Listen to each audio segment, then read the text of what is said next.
राधे कृष्णा, नमस्कार, जय जगन्नाथ। आज हमारे पास एक बड़ी दिव्य पुस्तक है जिस पुस्तक का नाम है श्री शिव महापुराण और ये पुस्तक गीता प्रेस गोरखपुर से निकलती है। इसमें कई अध्याय हैं, कई खंड हैं। एक बड़ा दिव्य खंड है जिस खंड का नाम है पार्वती खंड। आप देख सकते हैं यहाँ पर पार्वती खंड।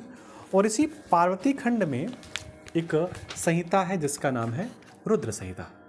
इस रुद्र संहिता का आप 40वां श्लोक देखिए। ये 40वां श्लोक मैं पढ़ के सुनाता हूँ क्या कह रहा है। इसमें कह रहा है, कलावती सुता राधा साक्षात गोलोक वासिनी गुप्त स्नेह निबद्धाचा कृष्ण पत्नी भविष्यति।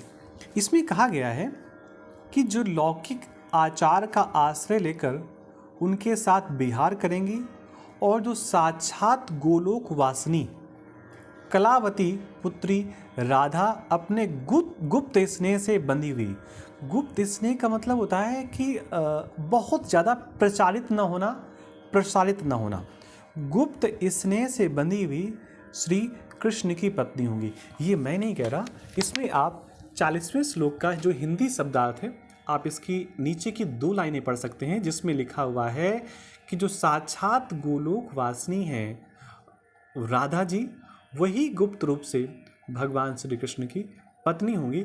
ऐसा श्री शिव महापुराण पे लिखा हुआ है। एक मैं और पुराण की आपसे चर्चा भी तत्काल में करूंगा। दिव्य पुस्तक है जिसका नाम गर्ग संहिता। बहुत ही पुस्तक दिव्य है, गीता प्रेस से प्रसारित है और हमारे पास ज़्यादातर स्थितियों में गर्ग संहिता ही है। और हो सकता है मेरे इस कथन के बाद कई लोग थोड़ा सा नाराज़ हो जाएं।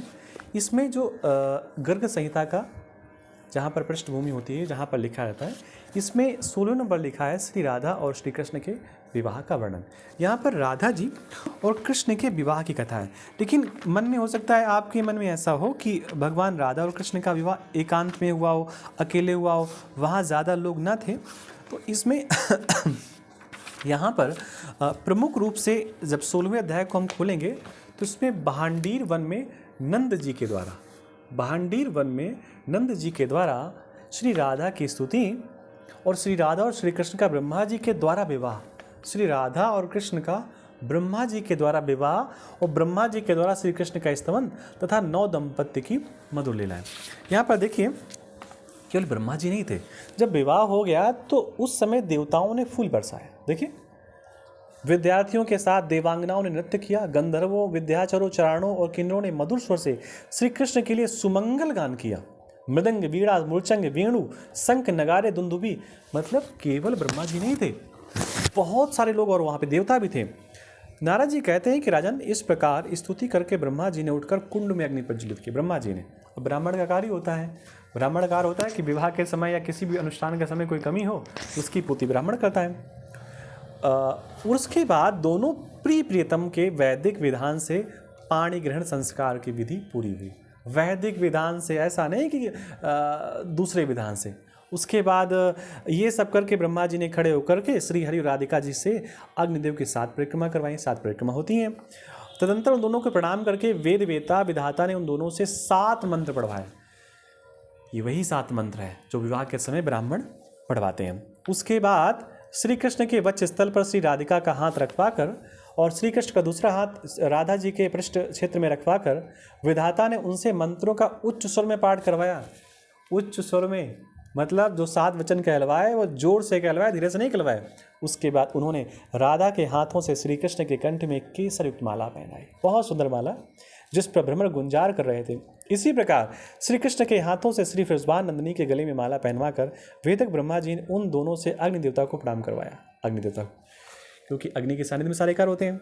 और सुंदर सिंहासन पर उन अभिनव दंपति को, जिनका नया नया विवाह हुआ था, दोनों हाथ जोड़े और मौन रहे। पितामह ने उन दोनों से 5 मंत्र पढ़वाए और पिता अपनी पुत्री का सुयोग वर के हाथ में दान करता है। उसी प्रकार ब्रह्मा जी ने भी राधा जी का दान भगवान के हाथों में कर दिया। ये जो कथा थी ये श्री गर्ग संहिता की कथा थी। और भी बहुत सारे पुराण हैं। मुझे किसी को कुछ आलोचना नहीं करनी थी, लेकिन मुझे ऐसा लगा कि कन्फ्यूजन हो रहा है, लोगों के मन में हो रहा है, तो दो पुस्तकें थीं, शिव पुराण कथा कहने का कई बार अवसर मिलता है, तो उसमें बड़ा सुंदर सुंदर प्रसंग है, बहुत दिव्य कथाएं हैं। और बस यही मुझे दिखाना था आप सबको। राधे कृष्णा, नमस्कार। कोई गलती हो तो उसके लिए क्षमा।